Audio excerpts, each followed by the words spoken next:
Estoy emocionado por compartir esta parte del estudio, continuar la profecía de las 2300 tardes y mañanas, dado a la gran necesidad que el pueblo tiene hoy con respecto a la importancia de entender en qué día estamos viviendo.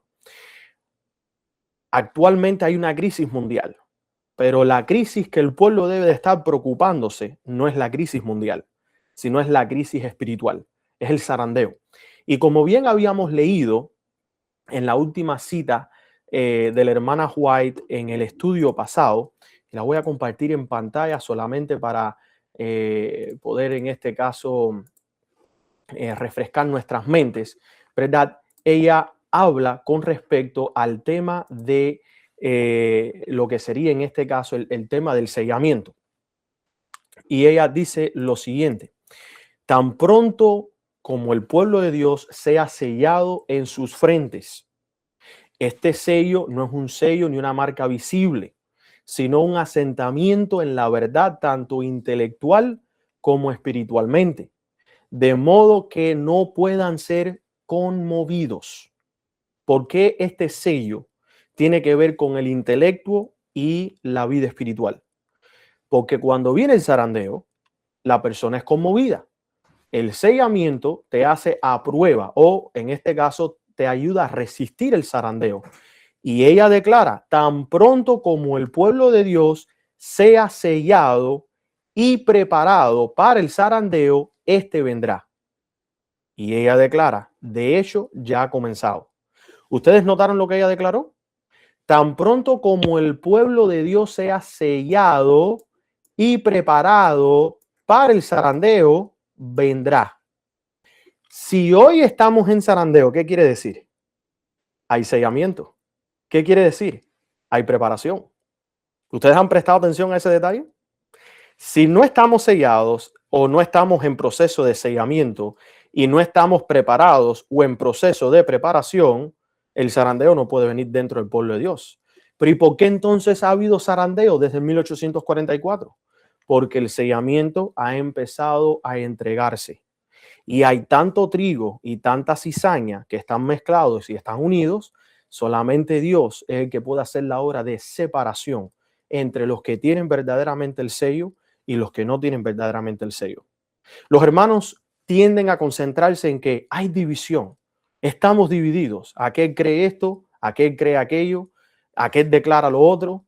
Hermanos, no caigas en el error de la, como diría, el engaño de Satanás. Es un error caer en el engaño de Satanás. ¿Y cuál es el engaño de Satanás? Que ponemos nuestros ojos en lo que están diciendo y las diferencias que hay y no nos estamos preocupando. ¿Dónde está mi corazón? ¿En dónde estoy yo como pueblo? ¿En dónde me encuentro yo como representante del Evangelio de Cristo? ¿En dónde me encuentro yo actualmente frente al juicio? ¿Estoy yo creyendo la verdad o estoy yo más preocupado en las diferencias que existen entre mis hermanos? ¿Estoy yo concentrándome en la palabra de Dios o estoy yo concentrándome en que cuál es el que tiene la razón en las diferencias que hay? No podemos estar preocupados en querer nosotros buscar unidad sin primeramente nosotros estar preocupados en estar unidos con Dios. El que trae la unidad al pueblo es Cristo. Él es quien guía a todos a la verdad. Él es quien guía a todos al Padre Celestial. Nuestro trabajo como cristianos es avanzar bajo la luz que Dios nos entrega, asegurándonos de humillarnos frente a Él cada día para no encontrarnos nosotros en esta situación donde viene el zarandeo y una vez que llegue el sello somos conmovidos. El sellamiento, hermanos, logra que tanto intelectualmente como espiritualmente no seamos conmovidos por el zarandeo, ¿verdad? Así que esta profecía de lo que sería las 2300 tardes y mañana son esenciales para nosotros entender, porque la profecía de las 2300 tardes y mañana tiene parte 1 y parte 2, los 490 es parte de esta profecía. Y si nosotros no entendemos esta profecía exactamente como la palabra lo revela, vamos a tener diferentes interpretaciones. y vamos a estar negando el pilar fundamental de lo que es el adventismo, el séptimo día. Estaba hablando con el pastor Cecilio hoy, temprano, no tan temprano, fue después del almuerzo, y me había compartido una idea que no la había visto de esa manera, aunque hemos estado hablando de este tema, con respecto a que cuando nosotros miramos a la luz que Dios ha entregado a su pueblo, los pioneros, y esto lo hemos declarado, ¿verdad? Ellos han sido hombres y mujeres que han sido probados, han sido probados y han sido aprobados por Dios. Y verdaderamente lo que me expresa el pastor Cecilio es interesante porque tiene que ver con esta cita.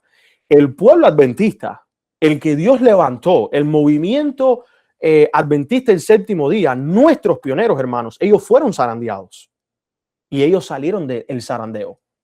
Hoy nosotros no hemos salido del zarandeo. Hoy nosotros estamos en pleno zarandeo. Y el Señor está dando luz. Yo sé que hemos estado cubriendo el clamor de medianoche, pero hemos compartido detalles que no estaban presentes en aquel tiempo, pero la luz va aumentando. Y la gente hoy en día te dicen, oh, sí, la luz nueva no contradice la antigua, pero están contradiciendo la luz antigua. Están avanzando hacia un territorio que incluso muchas veces ha sido demarcado en el pasado como error o apostasía. Y hoy, en vez de concentrarnos en la luz que Dios entregó y aumentar en esa luz, lo que estamos es robándole, quitándola, ignorándola, pisoteándola. No, hermanos, no podemos. No podemos. Quiero que abran en sus Biblias. Vamos de nuevo a empezar con Daniel capítulo 8, versículo 14. Porque aquí es donde nosotros vemos que es el punto de partida para todo aquel que se considera adventista del séptimo día. ¿Ok? ¿Y qué nos dice a nosotros Daniel capítulo 8, versículo 14? Nos dice lo siguiente.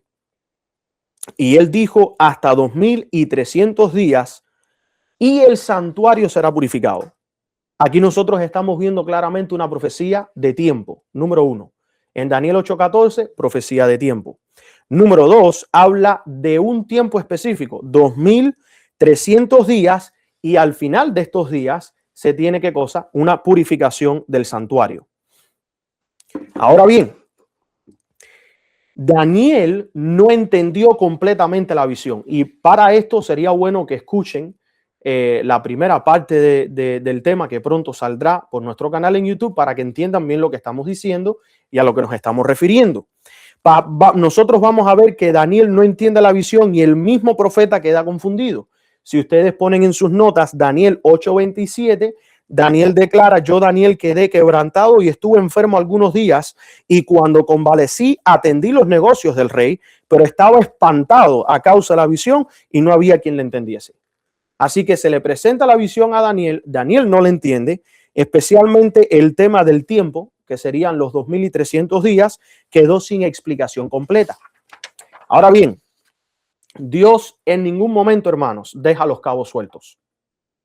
Dios siempre va revelando la luz y la verdad a sus siervos, los profetas.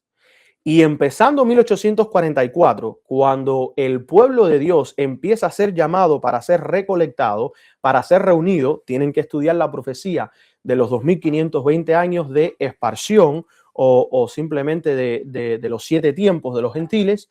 Entenderemos entonces que dentro del tiempo de la reunión está la profecía de Joel 2, donde se cumplen nuestros días, que Dios enviaría y derramaría su espíritu.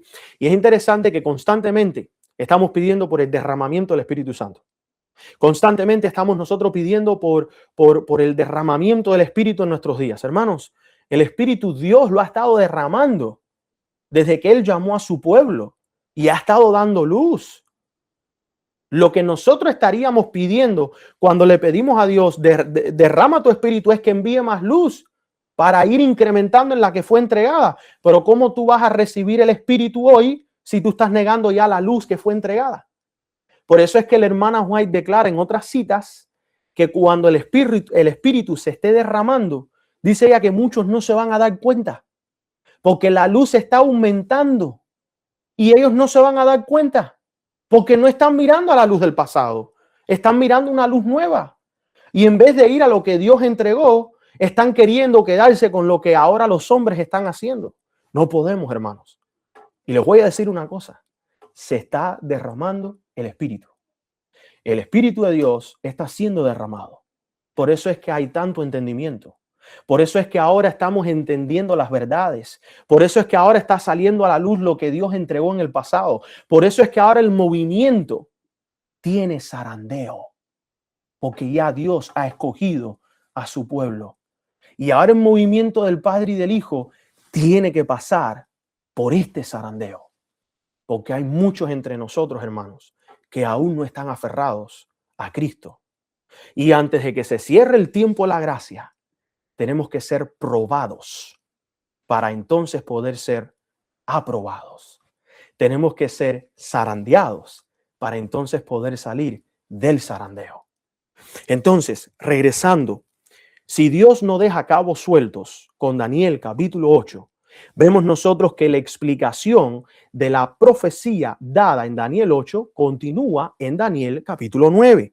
Y ustedes pueden ver que en el capítulo 9, vayan en su Biblia a Daniel capítulo 9, versículos 22 al 23. En el capítulo 9, el ángel Gabriel regresa para completar la explicación. ¿Cuál explicación? De la profecía que Daniel no pudo entender, porque en Daniel 8 se da la interpretación de lo que representan las bestias, que son los reinos y las características de esos imperios, de esos reinos, pero no se da información de cuándo comienza la profecía. Pero ahora en el capítulo 9, versículo 22 y 23, declara la palabra de Dios y me hizo entender y habló conmigo diciendo: Daniel, ahora he salido para darte sabiduría y entendimiento. Al principio de tu ruego fue dada la orden y yo he venido para enseñártela, porque tú eres muy amado. Entiende pues la palabra y entiende la visión. Y esto es interesante, que el error de muchos para poder entender Daniel 8 es que ellos separan a Daniel 8 y Daniel 9. No puedes. Si tú separas a Daniel 8 y Daniel 9, Cristo no murió en el año 31. Y entonces Cristo murió fuera de tiempo en la profecía, porque Cristo murió en el 31. Pero se supone que ahora no es en el 31 porque está sacando toda la profecía fuera de su eje. Si nosotros no aceptamos que las profecías del clamor de medianoche nos conllevan a 1844, entonces no estamos nosotros alineados en el tiempo bíblico. Porque es que todos los números en la Biblia se conectan y hoy en día no se están haciendo conexión. Cada uno está sacando interpretaciones. ¿Qué visión estaba hablando Gabriel en Daniel capítulo 9? Es obviamente que el contexto es Daniel 8. Y los pioneros tuvieron luz en esto. Por eso fue que ellos lo entendieron. Las 70 semanas son parte de los 2300 días. Gabriel introduce una profecía más corta para poder darle sabiduría a Daniel y que pudiera entender. Lo pueden ver ahora en el versículo 24, Daniel 9:24. 70 semanas están determinadas sobre tu pueblo y sobre tu santa ciudad para terminar la prevaricación y poner fin al pecado y expiar la iniquidad y traer la justicia perdurable y sellar la visión y la profecía y ungir al santo de los santos. Aquí nosotros estamos viendo que están determinadas. Están cortadas del hebreo, y la palabra en hebreo es shabhak. Cortadas de algo mayor. Es a lo que hace referencia esa palabra en hebreo, 2300 días. El principio día por año es lo que nos ayuda a nosotros a entender que la profecía no es literal, es simbólica. Porque 2300 días, como bien explicó el pionero Andrews, que nosotros estuvimos leyendo el miércoles pasado, hubieran sido casi 7 años y no se cumplió en 7 años. La Biblia se interpreta a sí misma, mis queridos hermanos. En Números 14:34 se nos da a nosotros el principio para entender las profecías de día por año.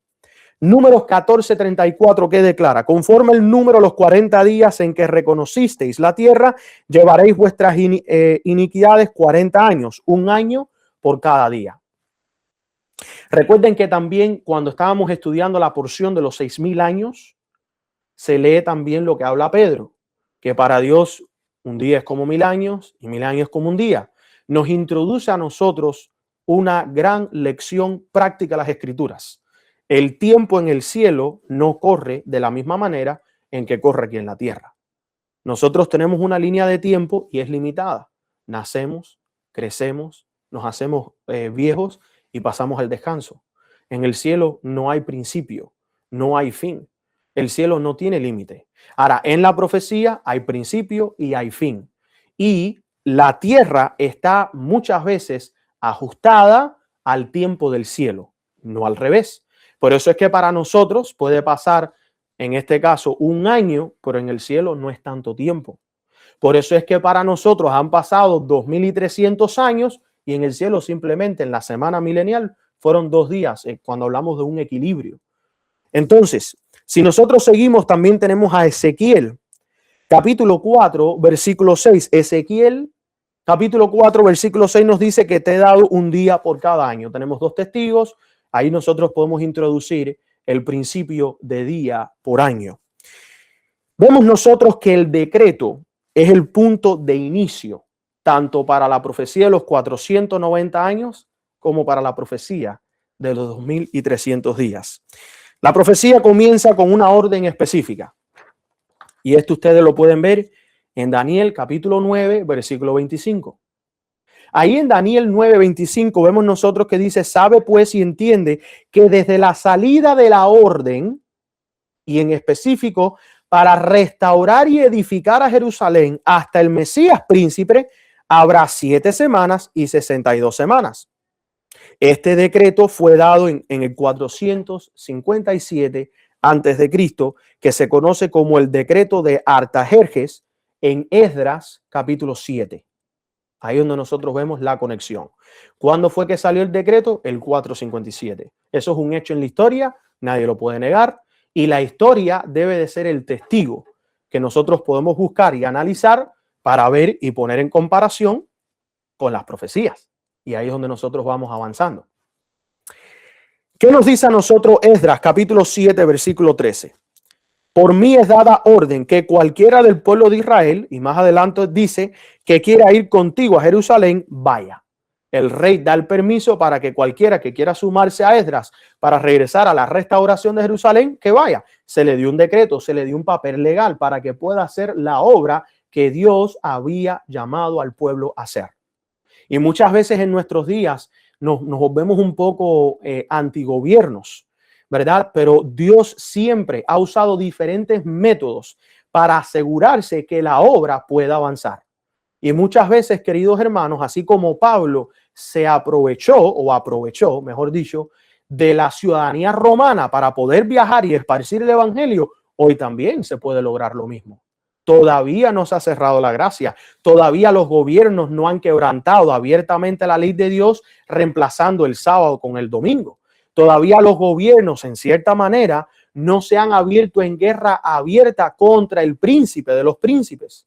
Pero sabemos que están en camino. Sabemos que el tiempo apremia. Sabemos que en cualquier momento toda la apostasía que estamos viendo de los niveles en los líderes de gobiernos, en los niveles de las iglesias, en los niveles de las grandes compañías. Todas estas personas son personas malvadas que lo único que hacen es estar en sus planes y ir pisoteando la palabra de Dios. Eventualmente será apostasía nacional.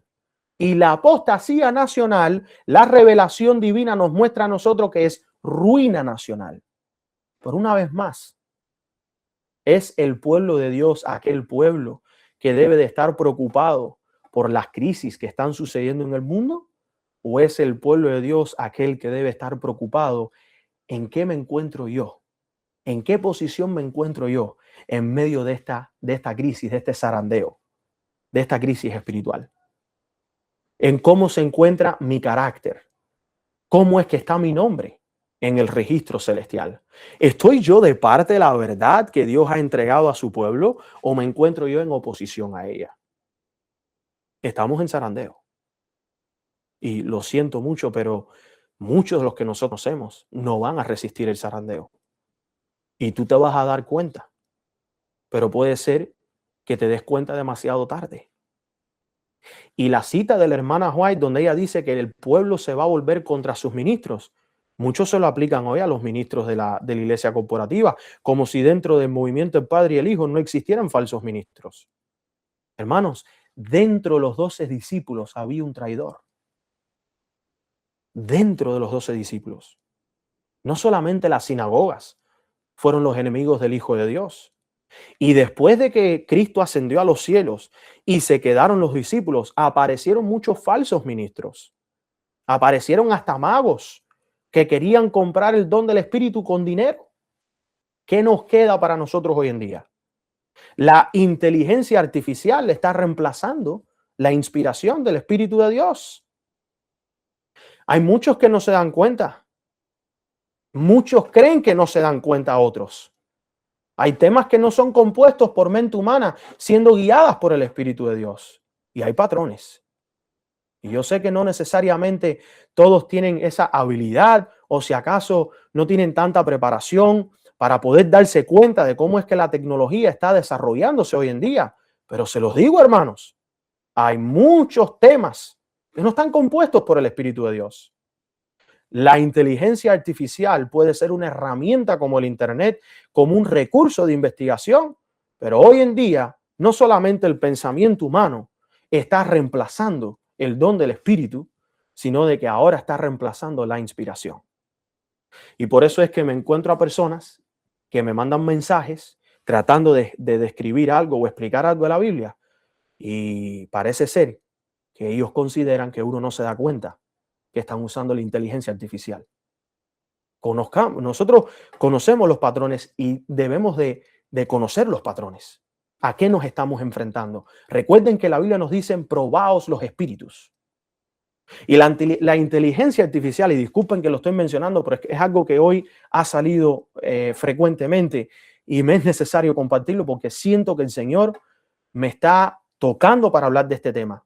La inteligencia artificial es un programa que lo único que hace es recolectar toda la basura que encuentre en Internet y te la arregla bonita. Toma meses de entrenamiento para tú hacer que ese programa hable apropiadamente, explicando las cosas apropiadamente después de que tú lo llenas de información positiva, correcta y adecuada. Pero si no está entrenada, lo que te va a dar es toda la basura del Internet. Por eso es que hoy en día la profecía de las 2300 tardes está siendo atacada con la inteligencia artificial. Porque la inteligencia artificial no ha sido entrenada con la luz que Dios ha dado al pueblo adventista. No ha sido entrenada con la luz que Dios ha dado al testimonio o a través de los testimonios. No ha sido entrenada por mentes que han sido probadas y aprobadas. Y si la profecía de las 2300 tardes hoy en día está siendo mal interpretada por las inteligencias artificiales, porque existen varias, ¿qué queda de otros pilares del adventismo? ¿Qué queda del tema de los mensajes de los tres ángeles que hoy se está espiritualizando? ¿Qué queda del tema del bautismo que hoy se está malinterpretando? ¿Qué queda de los temas como la organización que hoy se están rechazando? ¿Qué queda del tema de la deidad, del Padre y del Hijo, que hoy se está no solamente espiritualizando, pero pisoteando con lenguaje no bíblico, ni tampoco registrado en el espíritu de la profecía? ¿Qué queda para el pueblo cuando el pueblo no entiende el verdadero significado de la Santa Cena y de la comunión?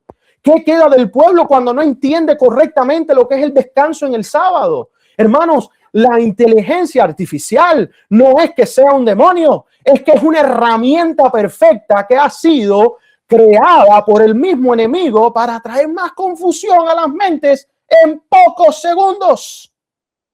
Tomaría meses en que una persona se meta en el Internet y investigue un tema con respecto al sábado o al santuario, porque hay tantas opiniones allá afuera.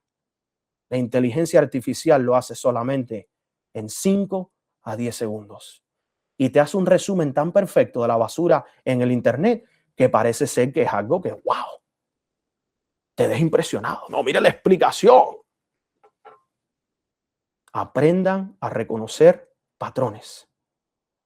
Probad los espíritus. Porque hemos llegado a una nueva fase del tiempo de crisis que estamos viviendo. Cuando estamos nosotros interactuando con alguien a través de las redes sociales o a través de un tema, ya no estás interactuando con una sola cabeza. Estás interactuando con varias mentes que han sido unidas por un programa que sigue un patrón. Si fue fácil para ti lidiar con una persona, puede ser que sea un poco fácil para ti poder lidiar con 2 o 3 al mismo tiempo. Pero para todos nosotros, como seres humanos, lidiar con más de 10 cabezas y 10 ideas siendo mezcladas entre una, no es nada fácil. Ahí donde entra la parte del sellamiento, que es intelectual. Y el intelecto no tiene nada que ver con las educaciones humanas, tiene que ver con el desarrollo de la sabiduría de Dios, la luz que Dios le da a su pueblo. Las 70 semanas es una profecía que señala a Cristo. Esas 69 semanas se convierten en 483 años hasta que llega el Mesías. 457 al 487 nos lleva a nosotros al 23 después de Cristo. 27 al 27 después de Cristo. En el año 27 después de Cristo, específicamente en la primavera, nosotros sabemos que Cristo fue, ¿qué cosa? Bautizado. Cuando Cristo es bautizado, tenía exactamente 30 años. Si ustedes corren hacia atrás, 30 años te llevaría al año 3 antes de Cristo. Pero Cristo no nació en la primavera, Cristo nació en el otoño. Si vas para atrás 6 meses, que serían 30 años y medio, te llevaría al otoño del año 4 antes de Cristo. Y hoy en día, de acuerdo a lo que los pioneros entendieron, Cristo nació más o menos cerca del mes de octubre, parecido a la fecha que se iba a cumplir al final de las 2300 tardes y mañanas. Otro estudio para otro día, pero hay que saborearlo. Porque también se explica el 31, que es la muerte de Cristo, y el 34, que es el cierre de la gracia para el pueblo judío, tal como estaba profetizado por los 490 años. 483 más 7 años más te conlleva a ti al año 34. 3 años y medio después de la crucifixión de Cristo. ¿Cuándo fue que Cristo fue crucificado? Fue crucificado exactamente en la primavera del año 31. Hermanos, Dios está avanzando luz. Dios está dando luz sobre luz, información sobre información, y el pueblo va avanzando. Y mientras el pueblo va avanzando, Dios va enviando zarandeo. En Lucas 3, versículos 21 al 22, nos dice que aconteció que cuando todo el pueblo se bautizaba, también Jesús fue bautizado. Descendió el Espíritu Santo sobre él, en lo que nosotros conocemos en forma como paloma. No fue que descendió una paloma física, sino de que la luz de Dios se manifestó. El Espíritu de Dios se manifestó gentilmente como una paloma. Y vino una voz del cielo que decía: tú eres mi Hijo amado, en ti tengo contentamiento. Las 70 semanas nos marca a nosotros hasta el tiempo de la cruz. Vemos nosotros en Daniel capítulo 9, versículo 27. Vamos a regresar al libro de Daniel 9:27. Dice: y por otra semana confirmará el pacto con muchos. ¿Cómo fue confirmado? Cuando el cordero fue entregado, y a la mitad de la semana hará cesar el sacrificio y la ofrenda. Vemos nosotros que a la mitad de la semana, 3 años y medio, que sería en este caso el 31, Cristo muere. En Mateo 27, versículos 50 al 51 nos dice: mas Jesús, habiendo otra vez clamado a gran voz, entregó el Espíritu. Y en otras versiones dice que las últimas palabras que Cristo declaró fue: Padre, en ti entrego mi espíritu. Y dice la palabra que ahí quedó. He aquí el velo del templo se rasgó en dos de arriba hacia abajo. Esto hace que el sistema de sacrificios terminara y cesara. Aparte del hecho de que el sumo sacerdote rasga sus vestidos, que también lo hace a él, ahí se me olvidó la palabra en español. Prácticamente queda, se me olvidó la palabra. No puede seguir practicando su posición. Él queda desacreditado, no es la palabra, pero ustedes entienden, ustedes sabrán, lo pueden escribir en el chat. Gracias, exactamente.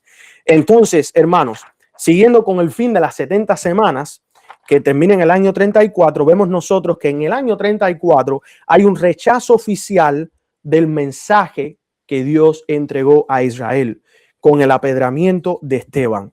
En Hechos capítulo 7, versículos 59 al 60, Hechos 7, 59 al 60 nos dice: y apedreaban a Esteban, invocando a él, diciendo: Señor Jesús, recibe mi espíritu. Y puesto de rodillas, clamó a gran voz: Señor, no les tomes en cuenta este pecado. Y habiendo dicho esto, dice la palabra del Señor, que pasó al descanso, murió.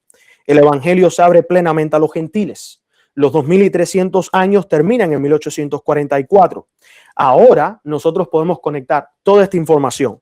Vemos nosotros que los 2300 años comienzan en el 457 a.C., terminan en 1844. ¿Y qué es lo que ocurre en el 1844? El santuario, dice, de acuerdo a la profecía, iba a ser purificado. ¿Qué quiere decir eso? ¿Qué quiere decir que el santuario iba a ser purificado al final de los 2300 días? Esto nos conecta a nosotros con Hebreos. Vayan en sus Biblias. Hebreos capítulo 8, versículo 1 al 2. Yo puse todo este tema en papel para ahorrarme el tiempo de buscar los textos en la Biblia, porque son bastantes textos los que vamos a estar leyendo en esta noche. Pero ustedes lo pueden buscar. Hebreos capítulo 8, versículo 1 al 2. Ahora bien, el punto principal de lo que venimos diciendo es que tenemos tal sumo sacerdote, el cual se sentó a la diestra del trono de la majestad en los cielos, ministro del santuario y de aquel verdadero tabernáculo que levantó el Señor y no el hombre. ¿Cuál es el verdadero tabernáculo? ¿Cuál es el verdadero santuario? El del cielo. ¿Cuál es la copia? El de la tierra. ¿Por cuál debemos de nosotros guiarnos? ¿Por el de la tierra o el del cielo? El del cielo. El de la tierra es una copia, no es verdadero. ¿Entendemos? Y también tenemos nosotros Hebreos capítulo 9, versículo 23, que dice lo siguiente, Hebreos 9, 23. Fue pues necesario que las figuras de las cosas celestiales fuesen purificadas así, pero las mismas cosas celestiales con mejores sacrificios que estos. Todo esto, hermanos, se resume en 1844. Cristo entra en el lugar santísimo, comienza el juicio investigador y las personas dicen, la palabra juicio investigador no está en la Biblia. No, no está en la Biblia de acuerdo a nuestro lenguaje, pero sí está en la Biblia de acuerdo al principio bíblico, de acuerdo a lo que nosotros vemos en Levítico, que el día del Yom Kippur era el día de juicio, era el día de expiación. ¿Ok? Esto hace el inicio a la fase final del plan de la salvación y nos da una conclusión profética. Nosotros podemos ver ahí, y quiero que vayan abriendo su Biblia en Apocalipsis, capítulo 14, versículo 7. Vamos a notar que esta profecía no es teoría. Vamos a notar que esto es un reloj divino, lo que se le presentó a Daniel en capítulo 8. Se nos dice a nosotros dónde estamos en la historia, Daniel 8 y capítulo 9. Se nos dice qué está haciendo Cristo ahora, actualmente, en el lugar santísimo. Se nos dice cuán cerca está su venida.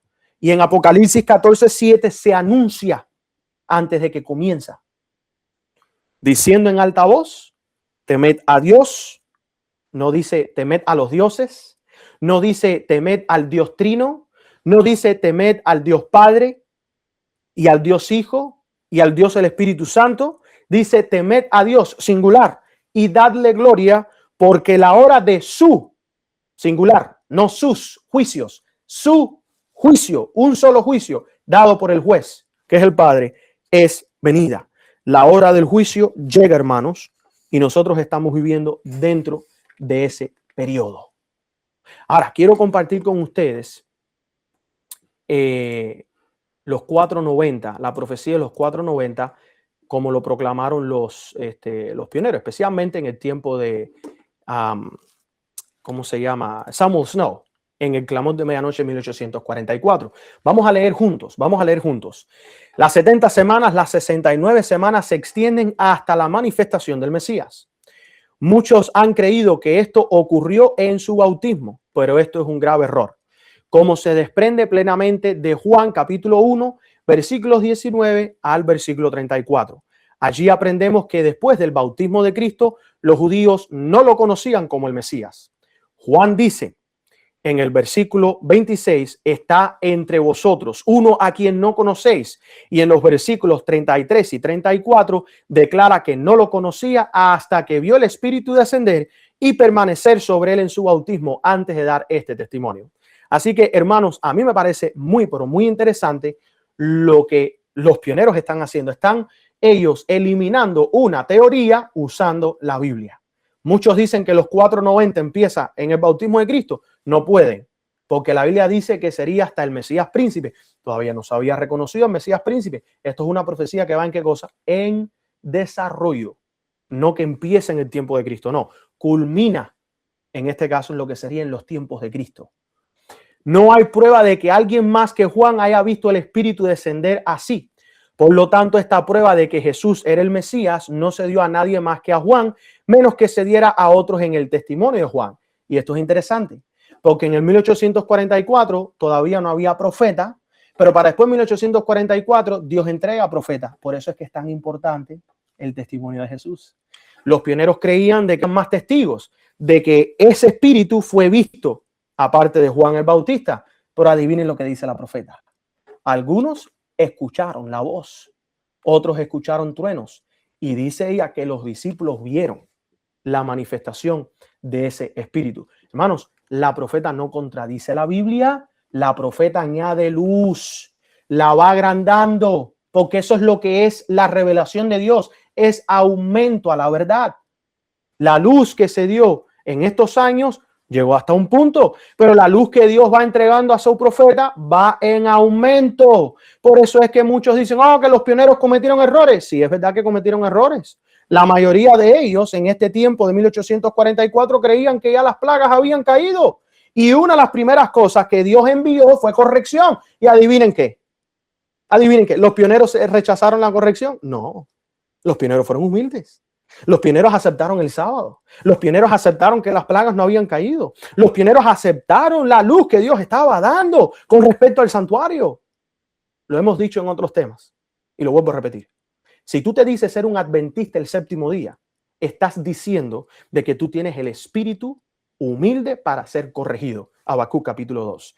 Listo para escuchar la revelación de Dios y para ser corregido. Los que no les gusta ser corregidos, los que les gusta persistir en lo que ellos creen, en su interpretación bíblica, por encima de lo que la profeta dice, no son considerados adventistas del séptimo día. O por lo menos no tienen el mismo espíritu que tuvieron los pioneros. Entonces, hermanos, les invito, espíritu humilde. Si el testimonio nos está diciendo algo que contradice lo que nosotros pensamos, el problema no está en el testimonio. El problema está en nuestra mente, en nuestro pensamiento. Las palabras de Cristo son perfectas. Y él fue quien habló mediante su profeta. Pero bueno, vamos a avanzar a ver qué más ellos escribieron. Sigue diciendo, el testimonio de Juan no fue suficiente para establecer plenamente el punto, pues Jesús declara en Juan 5, 33 y 34, vosotros enviasteis a Juan y él dio testimonio de la verdad, pero no recibo testimonio de hombre alguno.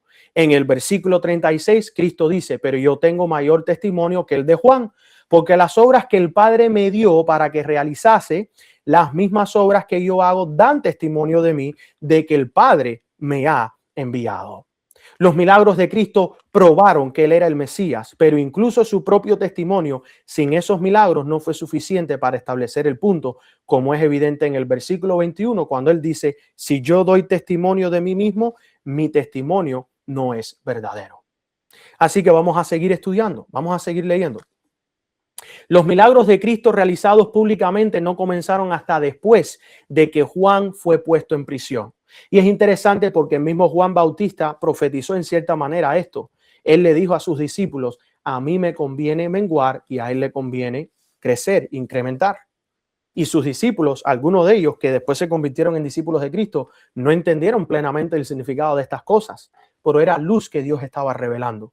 Vemos nosotros que las profecías de Daniel 9:25 sobre las 69 semanas están dirigidas a toda la nación judía y fueron condenados por no comprenderla. En Lucas 19, 43 al 44, encontramos a nuestro Señor anunciando sobre ellos los juicios más terribles por desconocer el tiempo de su visitación. La profecía era clara y debieron haberla escuchado. Nuestro Salvador también les dijo claramente cuándo terminaría el periodo. El tiempo se ha cumplido. Y lo pueden ver en Marcos 1, 14 al 15, Mateo 4, 2 al 17, Hechos 10, 37. Y así vemos que las 69 semanas terminaron y comenzó la semana 70, que sería la semana la semana 70, la última semana, poco después de el encarcelamiento de Juan. Hasta ahora todo es Biblia para ellos poder probar su punto. Juan comenzó su ministerio en el 15º año de Tiberio César. Se puede ver Lucas 3, 1 al 3. Y el gobierno de Tiberio comenzó, según el testimonio unánime de los cronólogos, en agosto del año 12 después de Cristo. 14 años después se extiende hasta agosto del año 26 después de Cristo, cuando comenzó su 15º año. Por lo tanto, el ministerio de Juan comenzó a finales del año 26, de acuerdo a Lucas 3:21, que nos dice que después que fue, dice que después de que Juan llevara algún tiempo bautizando, Jesús vino y fue bautizado. Y el versículo 23 nos informa que en ese momento no le faltaba nada para cumplir los 30 años. Está astronómicamente comprobado que nuestro Salvador nació 4 años antes de la era cristiana. La prueba es esta. Alrededor del año 527, Donicio, el exiguo monje romano, fijó el comienzo de la era cristiana en lo que sería en el total del 4713 del periodo juliano. Este cálculo se ha mantenido hasta la actualidad, pero Josefo en sus Antigüedades, libro 17, capítulo 6, menciona particularmente un eclipse de luna ocurrido poco antes de la muerte de Herodes, y las tablas astronómicas prueban que este eclipse ocurrió el 13 de marzo del año 4710 del periodo juliano. Nuestro Señor nació unos meses antes, pues después de su nacimiento, Herodes intentó quitarle la vida y José advirtió por el ángel del Señor en sueños, tomó al niño y su madre y se fue a Egipto, donde permaneció hasta después de la muerte de Herodes. Y esos meses antes no está hablando de haber sido en diciembre, porque como muchos tienen de que Cristo nació el 25 de diciembre. No, mi querido hermano, eso es otro tema que podemos investigar, el nacimiento de Cristo, pero todas las profecías se conectan. Nuestro Dios es un Dios de orden y la cronología sagrada, y eso los he dicho a ustedes, es hermosa, hermosa. Ok. El último punto, por tanto, que podemos fijar para el nacimiento de Cristo era cerca del final del año 4709, solo 4 años antes del punto de tiempo dado por Donicio para el comienzo de la era cristiana. En consecuencia, Jesús tenía 30 años hacia finales del año 26 después de Cristo y al momento de su bautismo tenía poco más de 30 años. Poco después, como se desprende de Juan 2, 11 al 13, se celebró la Pascua. Está siendo la primera Pascua después del bautismo de Juan, debió de ser en la primavera del año 27 después de Cristo. Después de esto, Jesús tuvo su entrevista con Nicodemo y le enseñó sobre la regeneración. En el versículo 22 se nos informa que después de esto Jesús regresó a la tierra de Judea, donde se quedó y bautizó. Y obviamente la Biblia dice que él fue a bautizar, pero no era quien bautizaba a él, sino que los discípulos de él eran los que bautizaban. Y hermanos, hago una pequeña pausa. ¿Ustedes ven cuán cristocéntrico se está convirtiendo el mensaje del clamor de medianoche? Cristo está por todas partes. Cristo tiene que ver con los 6.000 años, Cristo tiene que ver con los 25-20, Cristo tiene que ver con los 2.300 y los 490 es una profecía que señala al Mesías.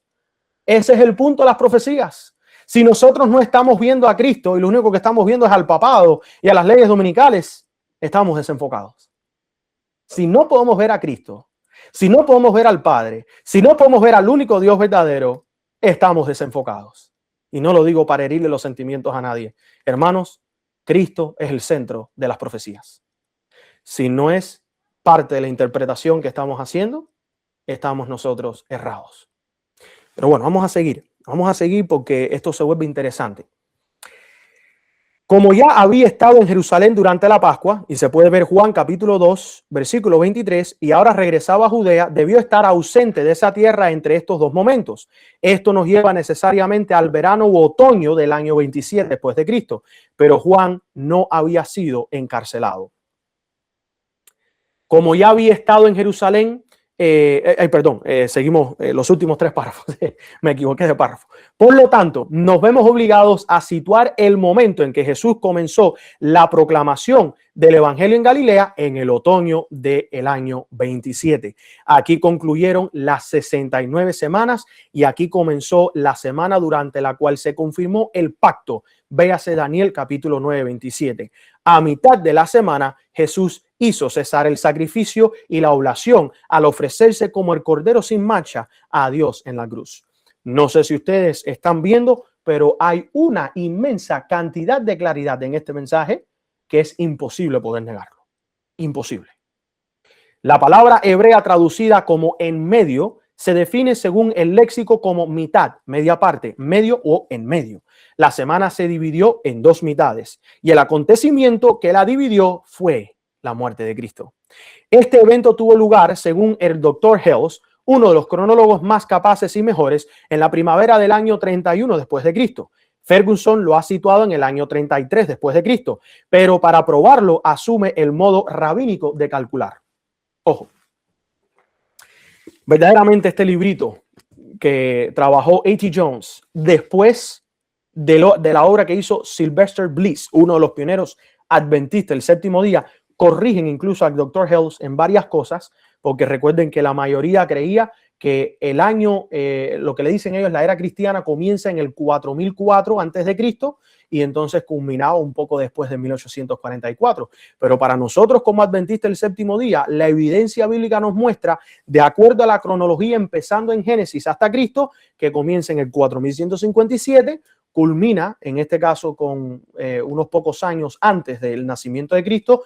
Cristo entonces nace con 4000 años de pecado, con 4000 años de degeneración en la humanidad, vence a Satanás en el desierto después de su bautismo y muere.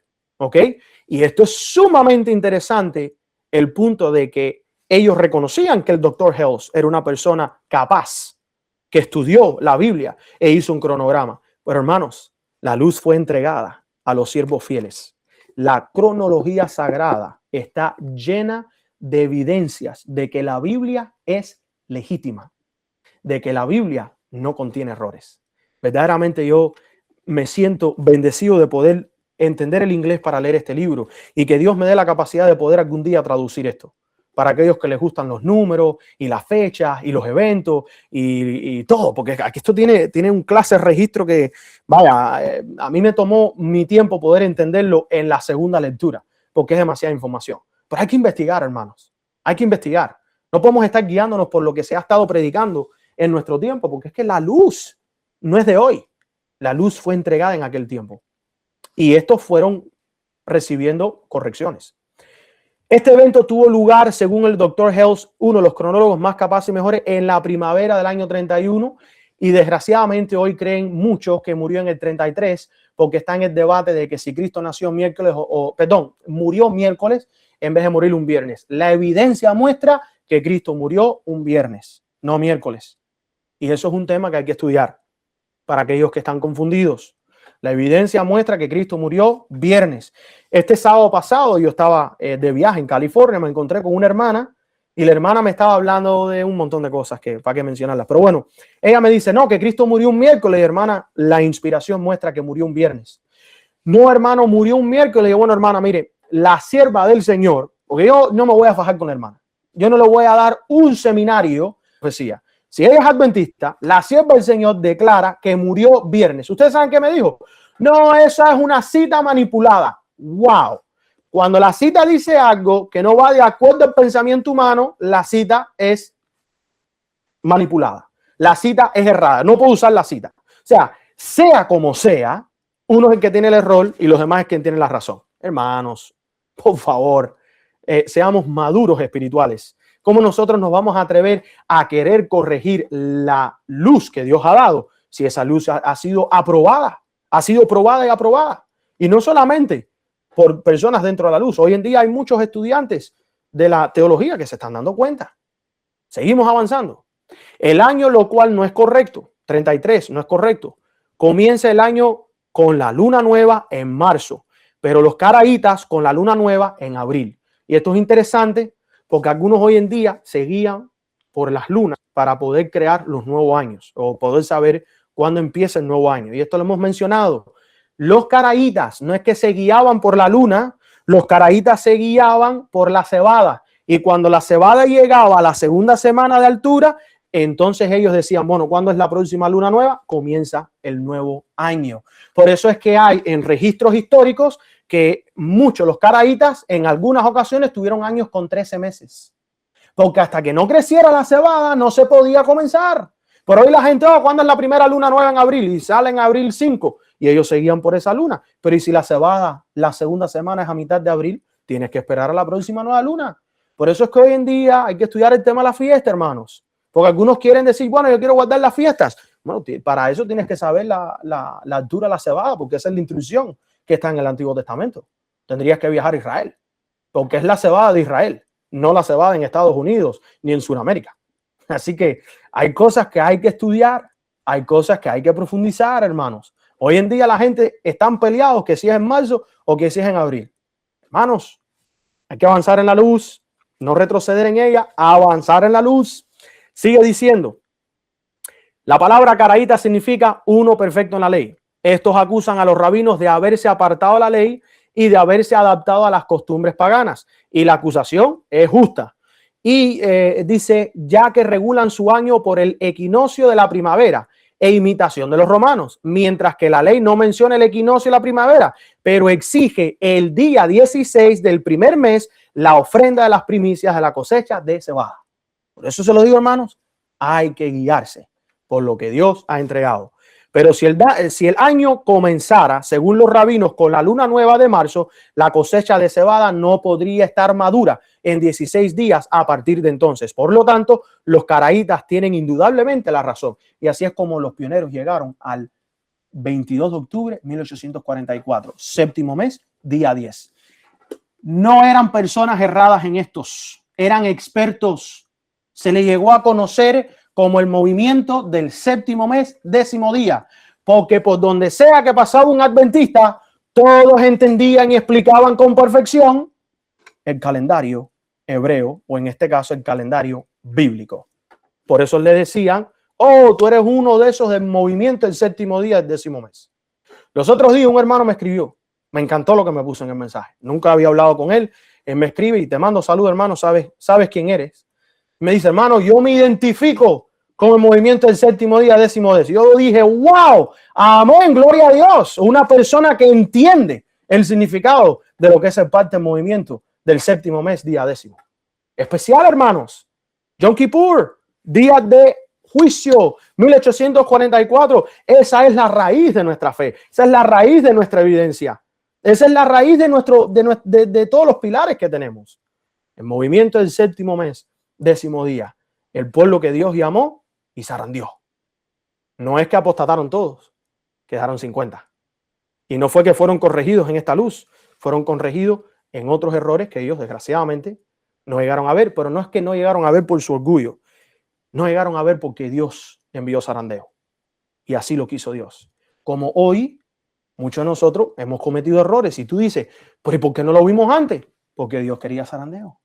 Dios quiere saber que tú recibes una luz y a ver si mañana cuando yo envío la corrección, cómo tú reaccionas. Pero la gente se fija, no, esto es lo que siempre hemos predicado, esto es lo que siempre hemos entendido. Bueno, buena suerte con eso. Ese es el mismo espíritu que tuvieron todos los reformadores y ese fue el error de la reforma. Pararon de reformarse. Ese fue el error de los mileritas. ¿Y qué le pasó a la mayoría de ellos? Abandonaron la fe, apostataron por completo. Y eso fue lo que les pasó a muchos adventistas en el tiempo de los pioneros y se salieron del adventismo. ¿Y qué es lo que sucede hoy? Lo mismo. Dios permite y cuando Dios envía corrección, no, hermanos, Dios no se guía por lo que tú siempre has predicado, lo que tú siempre has entendido. Dios se guía por el espíritu de humildad. La luz llega, ¿qué vas a hacer? La luz llega, ¿cómo vas a reaccionar? La luz llega, ¿a quién le vas a creer? Vamos a aferrarnos a la palabra. Sigamos leyendo.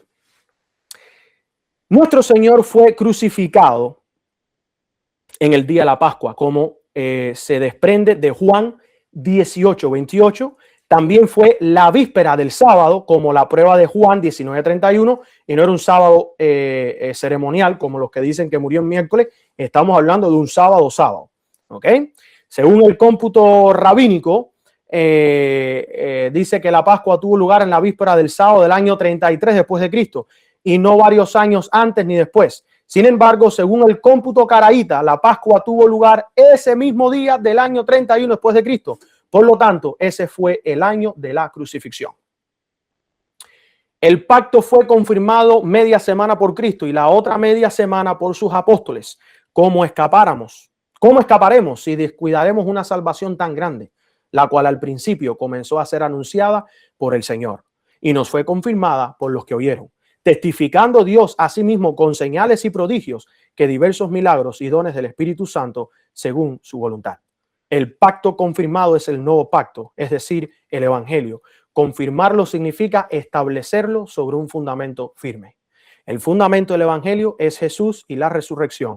Hechos 17, 18, 1 Corintios 3, 9 al 11, Efesios 2, 20, y sigue diciendo: el Evangelio fue establecido sobre esta base, mediante testimonio, acompañado de milagros, como pruebas indispensables. Pero Juan no realizó milagros. Véase Juan 10:41. Por lo tanto, su ministerio no formó parte de la confirmación. Dios obró mediante Cristo en esas obras poderosas durante la mitad de la semana y mediante los apóstoles la otra mitad, quienes tenían una obra especial asignada, para la cual estaban debidamente capacitados, y era testificar acerca de las obras y la resurrección de nuestro Señor. Ahí hay una lista de versículos. Tómenle un screenshot. Avanzamos. Todos estos testigos, excepto uno, fueron llamados regularmente y capacitados, habiendo estado con Cristo desde el comienzo de su ministerio, después del encarcelamiento de Juan. Pero cuando Pablo se convirtió y recibió su dispensación del evangelio a los gentiles, un testigo especial fue llamado al estrado. Todos ellos testificaron del único hecho glorioso y fundamental, que Jesucristo había resucitado entre los muertos. Y ahí hay unos versículos. Y sigue diciendo que para los apóstoles, la resurrección de Cristo, estamos leyendo casi a la mitad del segundo párrafo, para los apóstoles la resurrección de Cristo no era cuestión de fe, sino de conocimiento. Lo habían visto, palpado y conversado con él. Habían comido y bebido con él después de su resurrección y habían recibido de él mandato de dar testimonio de estas cosas. Al hacerlo, confirmaron el pacto, o en otras palabras, establecieron el evangelio. Tras la resurrección de Cristo, que es el fundamento de la fe y la esperanza de todos los hijos de Dios. Pero este testimonio por sí solo no fue suficiente para establecer que Jesús había resucitado. Por lo tanto, se nos dice en Marcos capítulo 16, versículo 20, y ellos saliendo predicaron en todas partes, ayudándoles el Señor y confirmando la palabra con las señales que le seguían. Hebreos capítulo 2, versículos 3 y 4. Cuando el último testigo, es decir, Pablo, fue llamado y dio su testimonio, confirmado por milagros, el evangelio como sistema divino de fe, esperanza y amor quedó establecido sobre su verdadero fundamento. En otras palabras, el pacto fue confirmado. Pablo se convirtió en el otoño del año 34, cuando se cierra la gracia para el pueblo judío, dado que Jesucristo fue crucificado a mediados de la semana y el día de la Pascua, que era el 14º día del primer mes, se deduce que la semana comenzó en el 7º mes del año 27 y terminó en el 7º mes del año 34. Este fue el final de las 70 semanas. Desde entonces faltaban 1810 años para el final de los 2300 días, y desde el 7º mes del año 34, 1810 años se extendieron hasta el 7º mes del año 1844. Qué hermoso. Se los he dicho, las profecías en la Biblia van de primavera a otoño, de otoño a otoño, y no se salen de ahí, queridos hermanos. Qué cosa más hermosa, qué cosa más exacta. La palabra de Dios se conecta. Este pequeño diagrama me encanta Podemos ver nosotros aquí las 70 semanas, el decreto para reconstruir Jerusalén. Jerusalén es construida en un periodo de 49 años. Vemos nosotros que pasan 62 semanas, que son 434 años, hasta que Jesús es ungido en el año 27. Y por cierto, hay un periodo en la Biblia donde no hay historia. No se nos dice mucho qué sucedió durante esos 434 años, porque la profecía estaba apuntando hacia el momento en que apareciera Jesús el Mesías.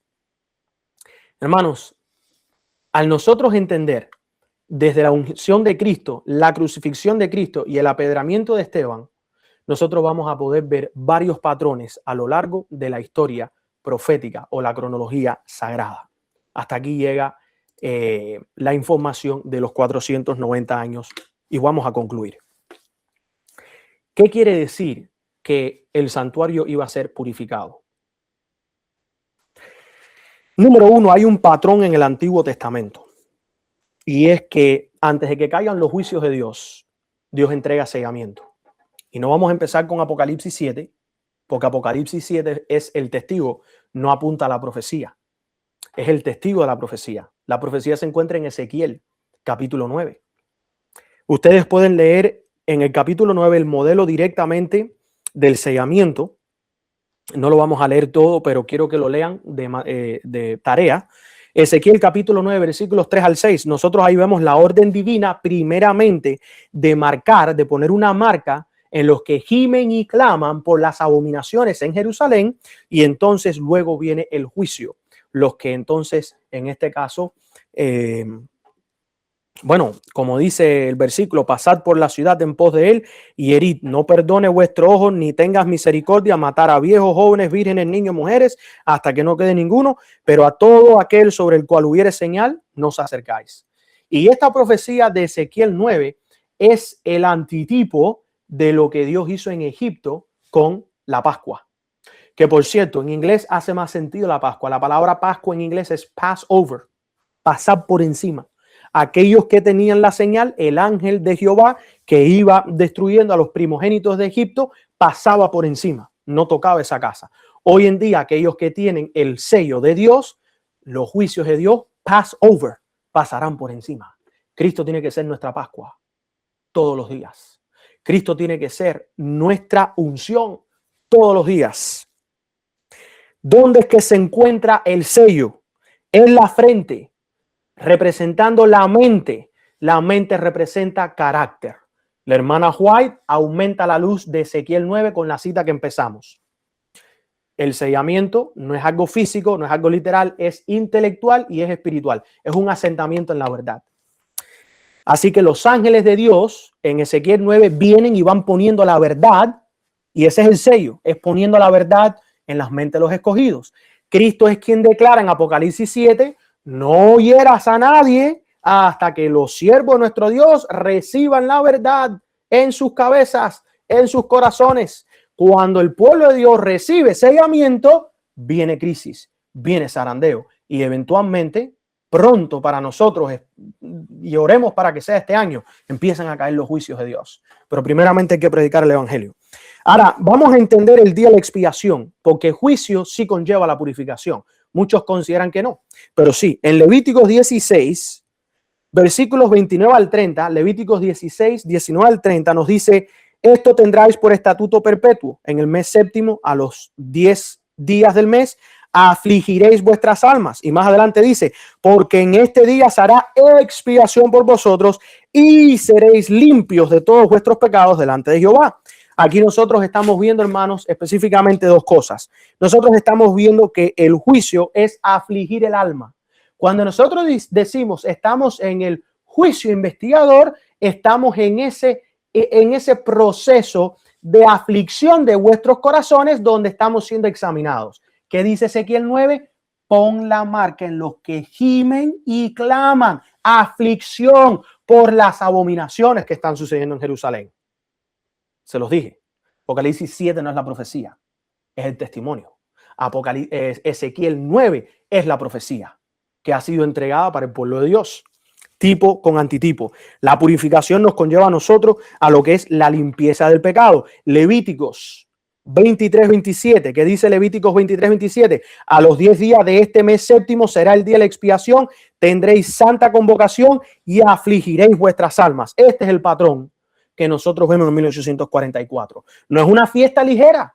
El pueblo de Dios no está llamado a estar de fiesta en fiesta. El pueblo de Dios no está llamado a estar, podemos estar felices, pero no estar haciendo pachangas y fiestas, y que, oh, mira qué felicidad, qué alegría, todas las cosas van bien. Estamos llamados a un tiempo de aflicción. Estamos llamados a hacer convocaciones para poder predicar el mensaje del primero, segundo y tercer ángel. El juicio de Dios ha llegado, la hora ha llegado, hermano, arrepiéntete.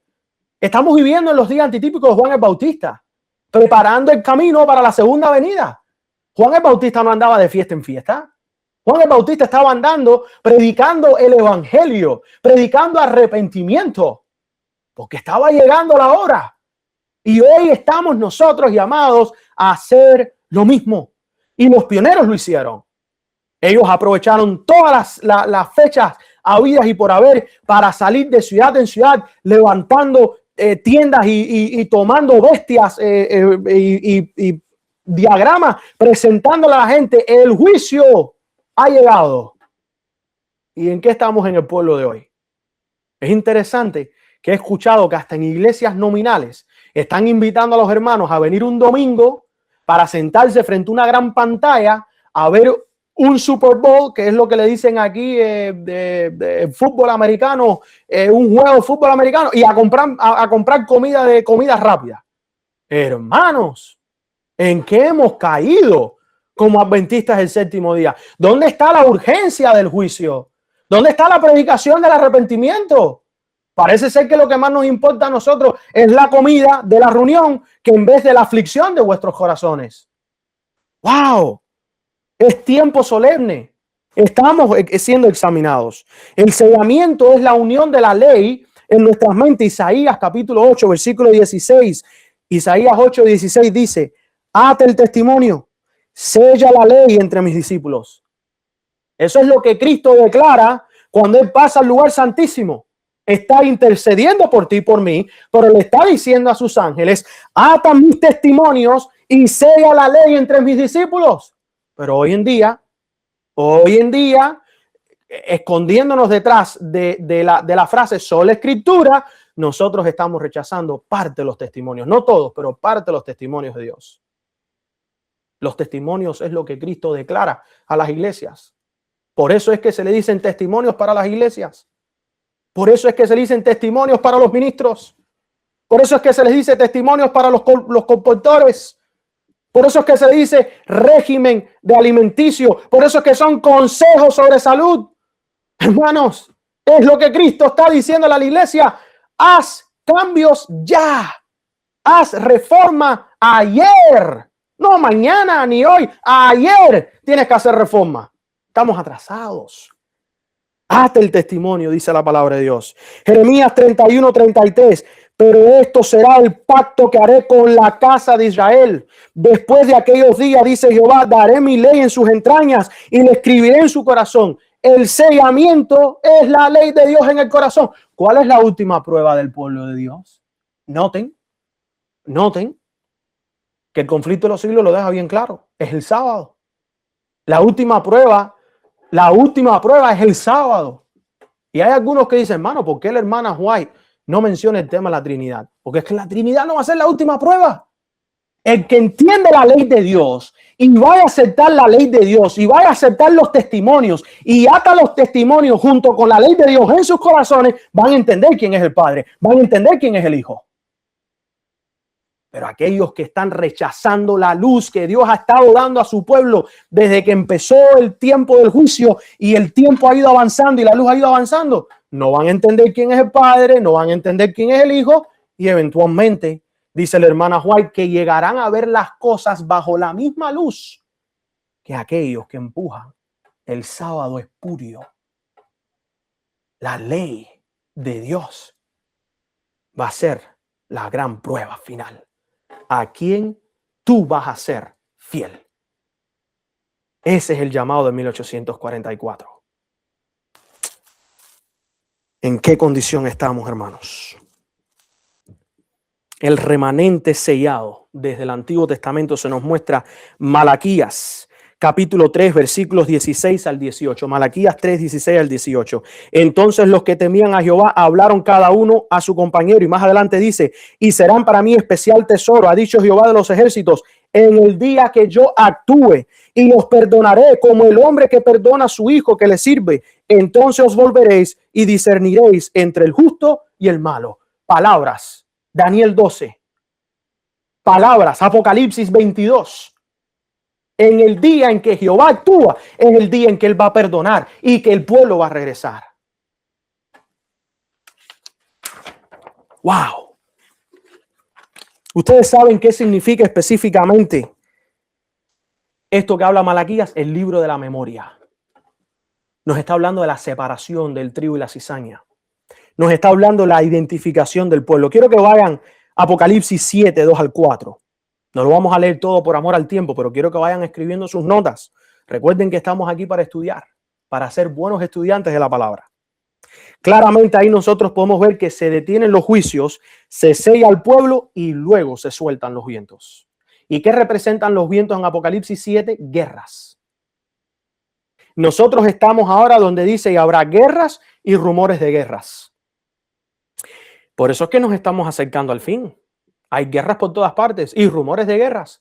Pero cuando se suelten todos los vientos, hermanos, la matazón, la masacre, la sangre va a correr por las por las calles. La sangre va a correr por las calles. Y el pueblo de fiesta en fiesta. El pueblo no predicando el juicio. El pueblo ignorando el principio en 1844. Día de aflicción, de ayuno. Apocalipsis 14:1 nos dice a nosotros que ellos tienen el nombre de su Padre escrito en sus frentes. La palabra nombre representa carácter. No es algo físico, no es algo literal. Muchos quieren algo físico, algo literal. Está hablando de carácter. El problema esencial del sellamiento no es de que si conoces el nombre literal de Dios o no, porque la verdad es que todavía no ha sido revelado el nuevo nombre que recibe Cristo y que el pueblo va a recibir. Pero lo que sí ha sido revelado es el carácter. Y por eso es que el sello está unido al carácter. En Apocalipsis 14:12 se nos habla de la paciencia de los santos, los que guardan los mandamientos de Dios y tienen la fe de Jesús. Y vamos a hablar en otro estudio que la fe de Jesús es el testimonio de Jesús. No son dos cosas separadas. Tú tienes la ley, tú tienes la Biblia, perfecto. ¿Y tú tienes los testimonios? La hermana White no fue considerada simplemente una profeta. El ángel le declaró que la obra de ella superaba la obra de un profeta. Era una mensajera enviada al pueblo de hoy como un último llamado para que ellos recapaciten. Porque este es el día más importante en toda la profecía bíblica. El día de la purificación del pueblo de Dios. Ellos están activamente, el pueblo está activamente guardando la ley y ellos tienen la fe de Jesús. Ya estamos terminando, hermanos. Apocalipsis 13, 16 al 17 nos demarca los dos grupos que dentro del Yom Kippur se ven. Están aquellos que reciben la marca de la bestia y están aquellos que a la mano derecha del Señor, que son los escogidos, que son los sellados, ellos reciben el sello de Dios. ¿Cuál grupo vas a ser tú? En Apocalipsis 14, 7, temer a Dios y darle gloria porque la hora de su juicio es venida. No dice que vendrá, dice que ha llegado. The hour of his judgment has come. Dice que ha llegado. Y en Apocalipsis 22, 11 al 12, se nos dice que el que es injusto, sea injusto todavía. El que es santo, santifíquese todavía. He aquí yo vengo pronto y mi galardón conmigo. El sellamiento termina, el destino queda completamente fijado. Todo en el día antitípico de la profecía. Séptimo mes, día 10º. Año cristiano, 1844. No hay pérdida. La matemática es exacta. El pueblo santo final en Daniel 12:1 se encuentra frente a la gran crisis. Libro abierto. Juicio comenzado. Liberación del pueblo sellado inminente. Voy de nuevo. Libro abierto. Juicio comenzado, liberación del pueblo sellado inminente. Tú vas a Daniel 12 y vas a ver que ahora Miguel se levanta. Los libros están abiertos, ya todo ha sido presentado, todo ha sido completado, ahí todo está registrado. Vemos nosotros que ahora los juicios caen sobre la tierra. Dios viene, o en este caso Cristo viene a entregar el galardón. Para aquellos que son sellados, son llevados a la vida eterna. Para aquellos que no, reciben tanto ante la segunda venida como en el momento de la segunda venida, reciben su recompensa. Vengo a destruir los que destruyen la tierra. Y vemos la liberación del pueblo sellado, que es inminente, porque el pueblo tiene que pasar por una crisis, la gran angustia de Jacob. Y hasta que no aparezca nuestro Señor y Redentor, así como está en esta imagen tan preciosa y bella, en las nubes, rodeado por millares y millares de ángeles, en gloria y en majestad, todo ojo le verá, hermanos, el pueblo tendrá que pasar por una crisis. Pero no tenemos por qué temer. Quiero que pongan en sus notas estos siguientes versículos antes de irme. Son dos. Sofonías 3, 12 al 13. Y dejaré en medio de ti un pueblo humilde y pobre, el cual confiará en el nombre de Jehová. ¿A qué hace referencia la palabra nombre? Carácter.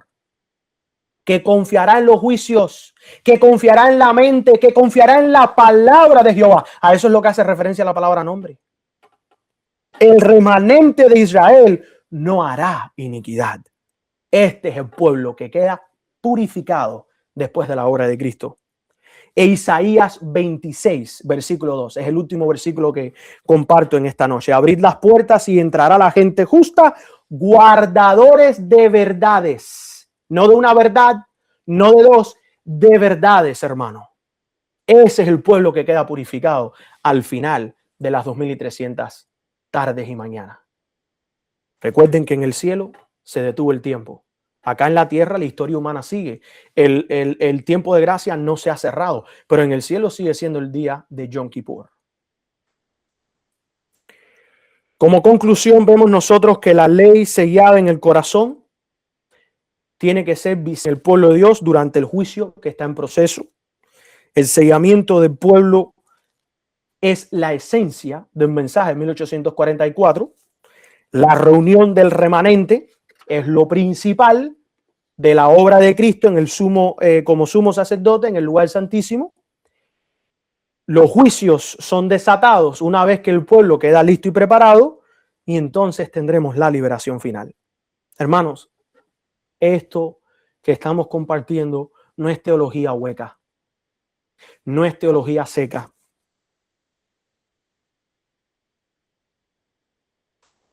Este es el tiempo en el cual estamos viviendo. Tiempo solemne. Considero que el cielo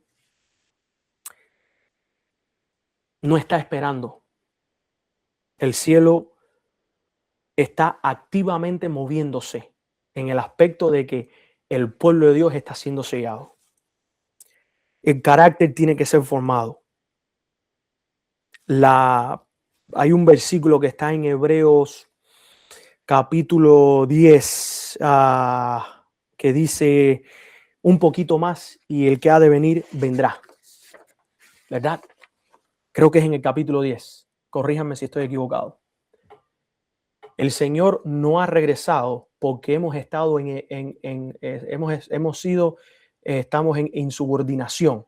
No sé si lo dije bien en español. Estamos siendo insubordinados. No estamos siguiendo órdenes. No estamos yendo de acuerdo a la verdad que Dios ha querido revelar a su pueblo. Cuando el pueblo reciba el mensaje del primero, segundo y tercer ángel y lo empieza a predicar, dice que se une el mensaje de los tres ángeles con el del ángel del capítulo 18 Apocalipsis y it swells, se inflama, ¿verdad? Se hace grande hasta convertirse en el fuerte clamor. En el tiempo de los pioneros, ellos proclamaron el clamor de medianoche. Este clamor que estamos estudiando va a incrementar hasta convertirse de clamor de medianoche a fuerte clamor. ¿Qué estás haciendo tú en este día de expiación? ¿En quién estás poniendo tú tu confianza? ¿A quién estás buscando? ¿A Dios o a los hombres? ¿A quién está siguiendo? ¿Al Mesías príncipe que vino y confirmó el evangelio, o a los hombres que hoy consideran que tienen la luz y no se han humillado frente al Señor? Querido hermano, el tiempo ha llegado para que cada uno de nosotros tome una decisión. Regresemos a las sendas antiguas. Regresemos a los viejos caminos. Regresemos a estar unidos en espíritu y en verdad. Aquellos que ya fueron zarandeados, ya ellos recibieron el sello.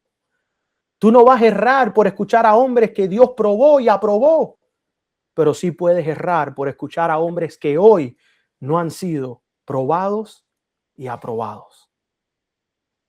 Yo no te estoy diciendo que me hagas caso a mí. Yo he cometido errores en el pasado. Hemos pedido disculpas, nos hemos disculpado en público con ustedes cuando hemos entendido mal las cosas. Los hombres erran todo el tiempo, pero la palabra de Dios es segura y firme. Y aquí el punto no es si has cometido un error, si has estado en error, o si activamente consideras y persistes en el error por pocos meses más, quiera Dios que no sea más que eso. Aquí el punto es, ¿cuál es tu actitud frente a la luz que viene y te corrige? ¿Cuál es el espíritu que tú vas a manifestar cuando el Señor toque tu corazón y te diga, hijo, estuviste equivocado? No podemos negar que el adventista del séptimo día tiene una experiencia basada en ser corregido. Es por eso que somos adventistas del séptimo día y no bautistas, no pentecostales, no metodistas, no católicos. No somos ateos. Cuando tú dices que tú eres un adventista del séptimo día, estás diciendo que eres lo suficientemente humilde para ser corregido cuando la luz llega. Hagamos cambios en nuestras vidas. Busquemos del Señor. Busquemos de la santidad de su palabra. No nos rindamos. Ánimo. Ánimo. Fe y confianza. Como dice el abuelo. Ánimo, fe y confianza. Cristo viene pronto. Y este día, en cualquier momento, llegará a su conclusión. Y todo dolor y todo sufrimiento pasará. Y todos aquellos que estén vivos, todo ojo verá venir Cristo en gloria y en majestad, rodeado por ángeles, seremos elevados y seremos transformados. Pero solamente el cuerpo físico, porque el carácter nos toca hoy.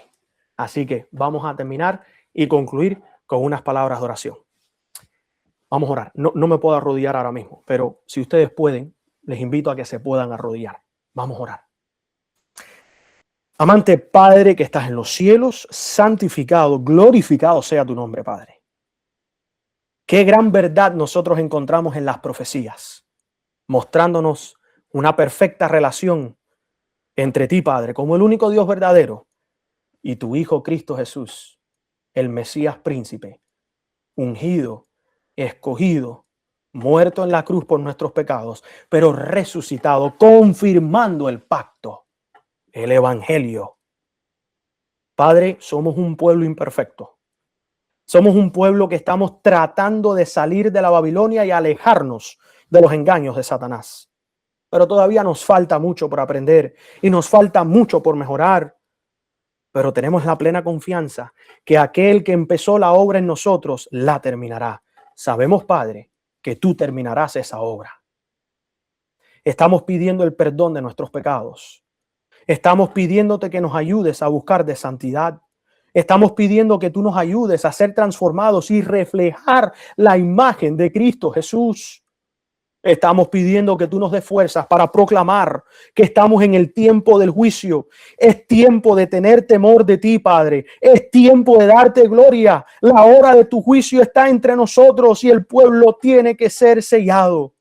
Y verdaderamente tu pueblo está siendo sellado porque hay zarandeo. Ayúdanos a estar aferrados a ti y que cuando sentamos nosotros ese temblor, ese terremoto espiritual, podamos nosotros estar aferrados a Cristo y no ser nosotros echados fuera del barco. El barco no es una denominación, el barco es la plataforma de la verdad. aquellos pilares de nuestra fe que nos has entregado, y tenemos que estar en ella firmes, con nuestra cabeza erguida, porque nuestra redención está cerca. Gracias, Padre, por la luz que has dado en el pasado.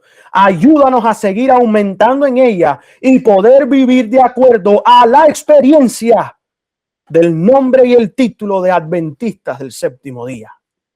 Sin merecer nada, nos acercamos humildemente reconociendo que somos nada. Tú eres el soberano del universo. Pero te estamos pidiendo estas cosas bajo la autoridad de aquel que tú enviaste para morir por nosotros, que tiene un nombre sacrosanto y por el cual mediante su sacrificio y su sangre somos nosotros limpiados. Oramos bajo la autoridad, bajo el carácter perfecto, el nombre de tu Hijo Cristo Jesús. Amén, amén y amén. Pueblo de Dios, Maranata. Y nos veremos el próximo miércoles para seguir esta línea de estudio. Amén. Amén. Amén. Amén.